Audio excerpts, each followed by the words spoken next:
সকাল সকাল একটা দুঃসংবাদ। 9টা বাচ্চা মারা গেছে। কালকে সারাদিন মারা গেছে 10টা, আজকে সারা রাত সকাল পর্যন্ত 9টা,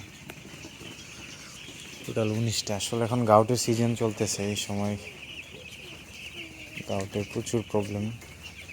এই যে আরেকটা মরিচ, আর কয়টা মরছে কে জানি। সকালে নাস্তা খাইতে গেছিলাম, এগুলো উঠায়া বড় বড় বাচ্চাগুলো মারা গেছে।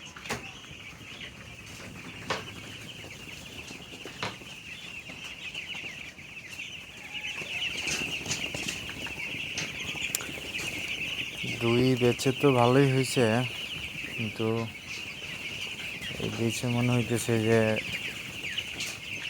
লস হয়ে যাবে। যে হারে মারা যেতেছে, 4-5টা করে মারা যেত যদি, তাহলে ঠিক আছিল। এত পরিমাণে আসলে আনএক্সপেক্টেড। গাউটের তো সমস্যা এত পরিমাণে হওয়ার কথাও না।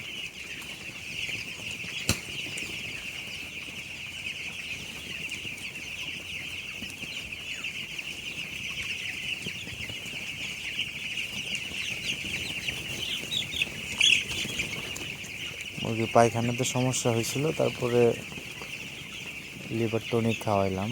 লিভার টনিক খাওয়ানোর পর থেকে পরের দিন, আগের দিন রাত্রে লিভার টনিক খাওয়াইলাম, মানে কালকের দিন আগে, কালকে থেকেই মারা যাওয়া শুরু হইলো। এখন লিভার টনিক অফ রাখতে হবে। আর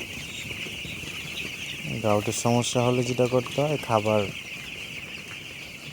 মুরগির খাবার চেঞ্জ করতে হয়। ব্রয়লারের জায়গায় সোনালির খাবার দিতে হয়, কারণ ব্রয়লার মুরগির খাবারে হাই প্রোটিন থাকে, এই জন্য সমস্যা হয় আর কি। আর হয়েছে খাবার দিনের বেলা, মানে দুপুরের বেলা উঠে রাখতে হবে আর কি, মানে খাবার কম দিতে হবে। এতে করে আসলে মুরগির একটা ওজনের মধ্যে একটা তফাৎ থাকবে, কারণ হচ্ছে যে একটা খামারিদের একটা টার্গেট থাকে, এত কেজি খাবার খেলে এতটুকু ওজন হয়। ওজনটা যদি ঠিকভাবে না আসে, আবার মুরগি বাচ্চাও মারা যেতেছে যেভাবে, তো লসের সংখ্যাটা আসলে বেশি হয়ে যায়। আসলে কিছু করার নাই, যদি তাকদিরে থাকে কষ্ট, তাহলে কি করা যাবে।